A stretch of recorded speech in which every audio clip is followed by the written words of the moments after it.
name is Lindsey Saunders. I served some time in United States Marine Corps in Vietnam. I was in for 3 years during the Vietnam War. When I enlisted in service in the Marine Corps, I was 23 years of age, I believe.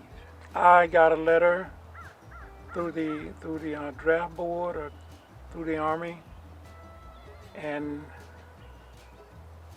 I got it here in Alabama, but my mother sent the letter to California because that's where I was at the time. And when I came down to visit her before I went to Vietnam, the thing that I remember most, I think she told me to be careful.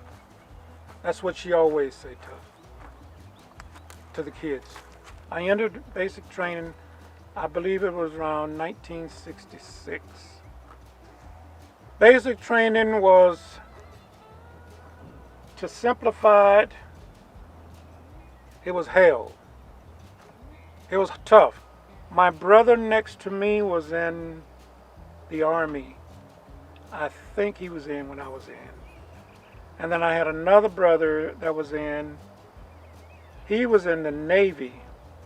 He joined the Navy. He went into the Navy before I was discharged from the Marine Corps. When I got to Vietnam, after landing there, I got to Vietnam, and we stayed in Vietnam around I forgot the name of the city now, Da Nang. We stayed in Da Nang for a couple of days, and a lot of us all got put together.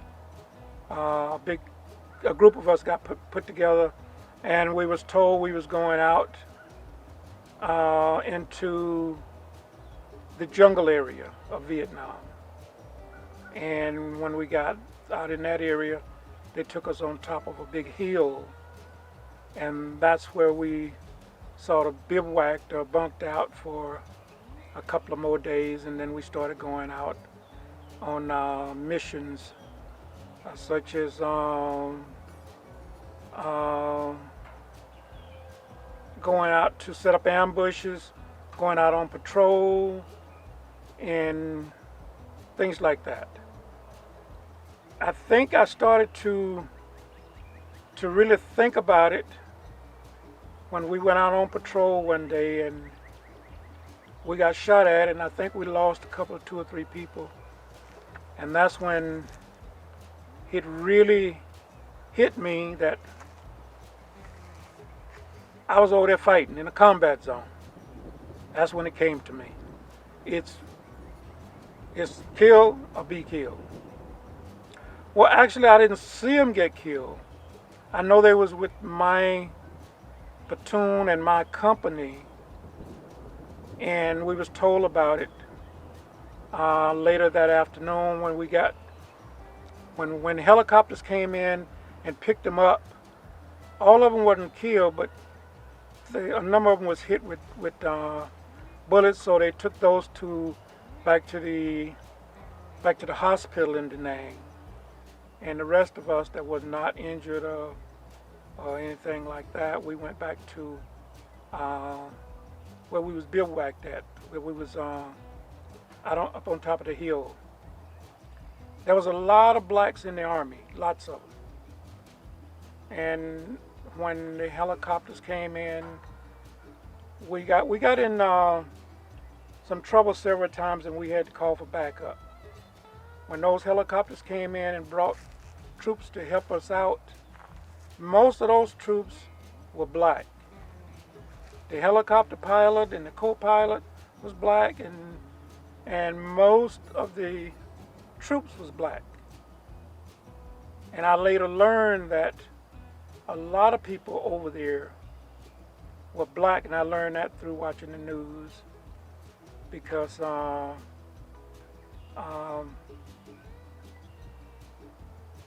Dr. King brought that up on the news, how so many blacks were getting killed over there, in terms of how many whites were getting killed. Now a lot of whites got killed. Now a lot of whites got wounded over there also. There were times when we went into or through a village, and the kids in the village would walk up to some of the black in the Marine Corps and try to wipe off or try to see if our skin, if they could get the black off of our skin. They was rubbing with the finger trying to get it off. And that followed by some of the other kids would call some of us, mainly me too, would call us niggers. And we knew that they got that from the white Marines. We knew that because the kids out of the village didn't know anything about niggers. At least I didn't think they did. I may have been wrong.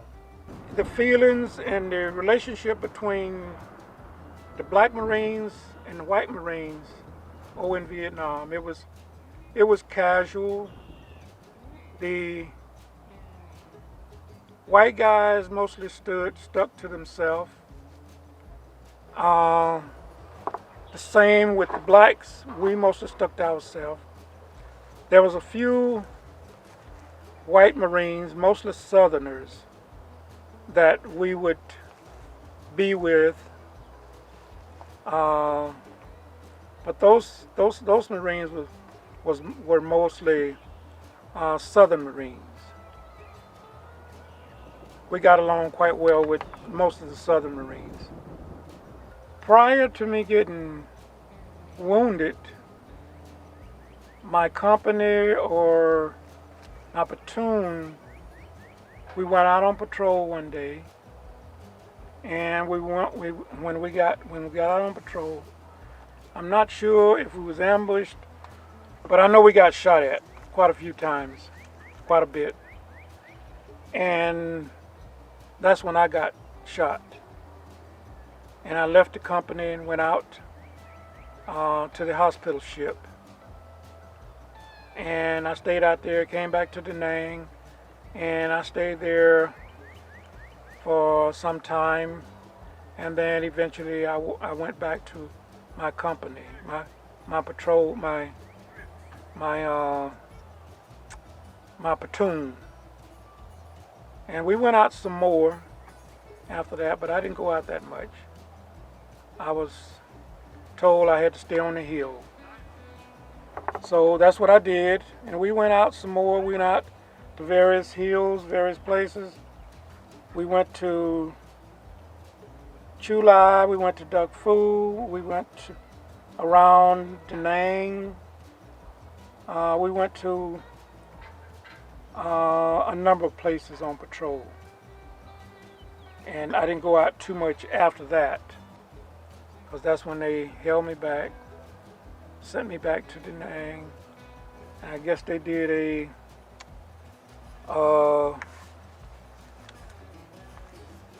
what do you call it? They took me in and kept me for observation, and then I guess they recommended that I be sent back stateside. Vietnam changed me, but I don't really know how and when. I know after seeing and going through some of that stuff, I know I got changed, but how, I don't know. And the reason I know I got changed because I looked at the world a whole lot different after that. Didn't want to be around people. I still don't. I never really talked about Vietnam in the past.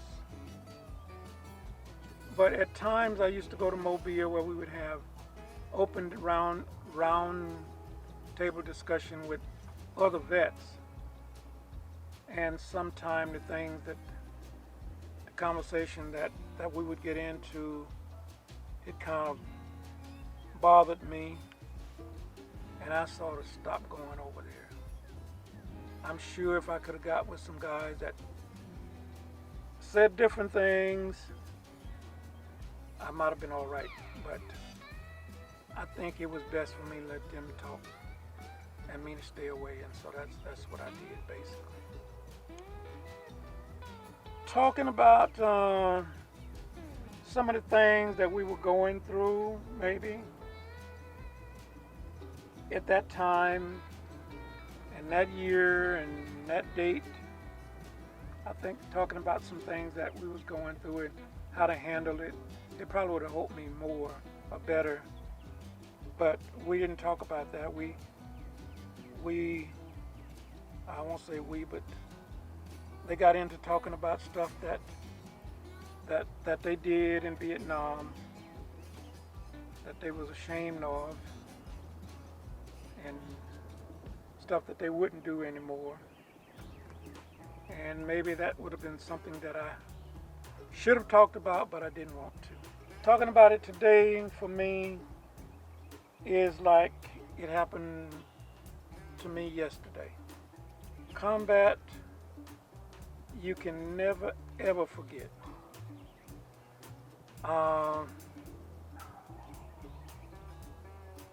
Combat is something that if everybody could experience that, it would do them well to experience it. I think we would be we would either be worse off or we would be better off. And since you're never going to know, it's still best for you to experience it and move on. That's my opinion. So that way you won't be waking up at nights and can't go back to sleep, or waking up at night walking around trying to figure out what's going on. The life lessons that I think that I experienced is that you need to live your life as fully as you possibly can. Not treat anybody bad. Be somewhat honest with most folks, not all folks. And realize when you go into combat and come out, your country basically is done with you. They don't want to hear from you. Nothing you tell them, they're not going to believe. They just want you gone. That's a traumatic experience for me. But until everybody goes through that, you're never going to believe it. You're never going to know how to experience it. You're never going to know how to deal with it. That's just a fact of life.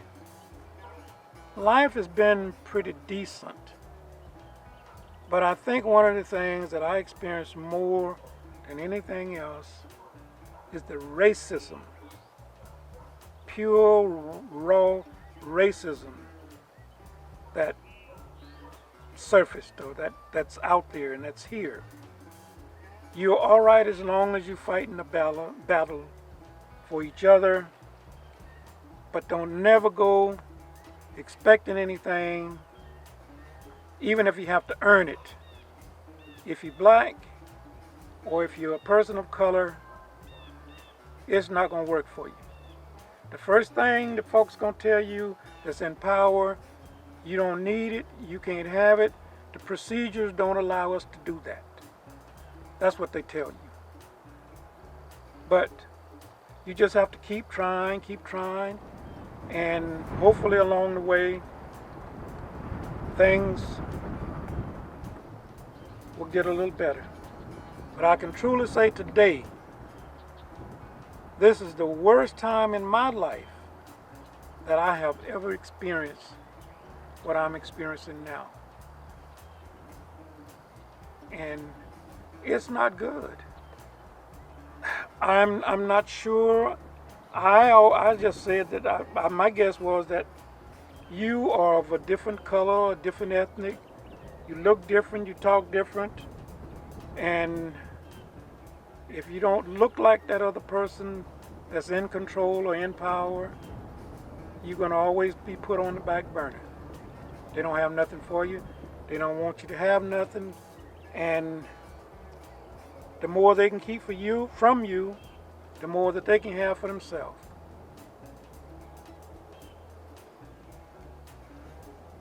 I would recommend military service for all of us. Black, white, people of color, all of us. We need to go into the service to see and know how to deal with people.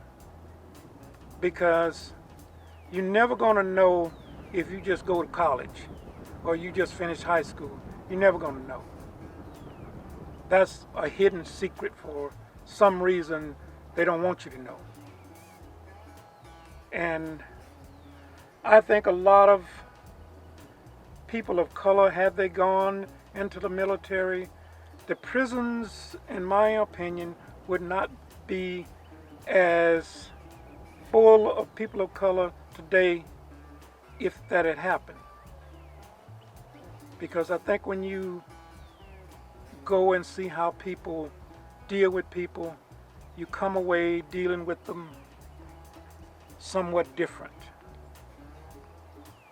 Now I'm not saying everybody's going to deal with them different, but I think 75% of the people that go in service, if they was truly indoctrinated into service and truly indoctrinated into working with the other races and the other ethnics and other minorities or whatever,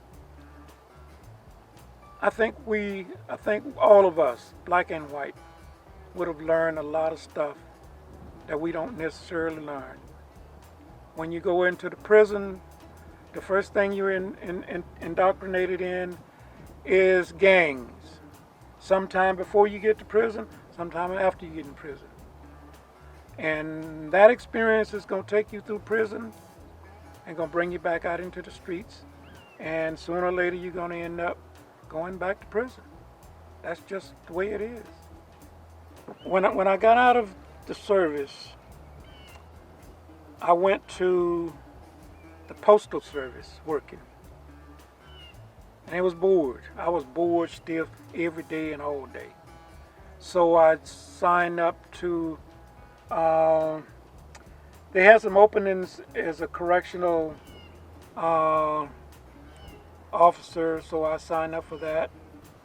And about a year later, I got called and I went and started working in the penal system. And I worked there for almost 30 years, from an officer all the way up to a lieutenant. And the same people I saw leaving, they were the same people I saw coming back. Nothing had changed for them. That's it. And that's where I retired from. Okay, when I retired, I knew that I was coming back to the South. Because when I left, I had said that when I retire from whatever job I have, I was going to move back to the South. And I was going to find me some property, some farmland or some ranch land, and I was going to get me some cows, and I was going to raise cattle. Now that idea came to me before I went into service, before I left Alabama, because I was working with this white family out of Little River, Alabama, and I tended the family's cows, and I sort of liked that. And the other thing was, after I found the land and got some cows, I noticed that would help me with my PTSD, that post-traumatic syndrome or whatever you call it, because I could go out and talk to the cows or ride around in the cow field and look at them, and I would feel a whole lot better. And that kept me from going out trying to socialize with people that I knew I wasn't going to socialize with. I could just go out and get in the pasture with the cows and drive them around and feed them and talk to them and that sort of thing. So anyway, I ended up with this acreage here, and I think right about now I got about, with all of my calves and cows and bulls and mama cows and everything, I think I got about 40 head of cattle. Some of them I need to sell, and that's what I've been doing every day. But now I had to go to the hospital here a while back. When I got out of the hospital, I couldn't do a lot of the stuff that I was doing before I went to the hospital. So I had to hire my nephew to come in and do a lot of stuff that I couldn't do. And that has worked out pretty good for me. Son of the brother that went into the Navy when I was in the Marine Corps. So, but anyway, that helps me a lot. Sometimes it keeps me broke from payday to payday, but I still have enough money sometimes to buy my feed. And the USDA helps me out a lot. They come out and inspect my place sometime, and they come out and tell me what programs I can get into and whether or not I can get some money for that. So they have a pretty good system set up to help me with a lot of stuff. And I really appreciate that. In my conclusion, I would say that if you get out of the service and you don't know what you want to do, is find a place where they're not so prejudicially hard on you because you are whatever color you are, whether you're white, black, or whatever. Find you some land. Now, I said that because there has been a lot of whites that has gone up into the hills because they couldn't get along with people down in the lowland. They just wanted to be by themselves. And I have been told that there's a lot of us out there like that. It's kind of like we lost. And some of them get some money, but they just rather stay up there in the hills and do what they do and come back down. But I would say if you're going to do something, find you a few acres of land and do something with it that will keep you occupied, keep you busy, keep you doing stuff. And realize it's going to be hard. Hard. But when I was growing up, I worked hard. When I was in the service, I worked hard. And I still work pretty hard now, but not as hard as I did back then. I volunteered to do this because my statement may be heard by somebody else that's going through some of the stuff that I went through. And it might make you feel better to know that there are other people out there that are going through some of the same stuff that you go through or that you went through and that you will go through. So I didn't mind that. And I know and I believe that some of the people that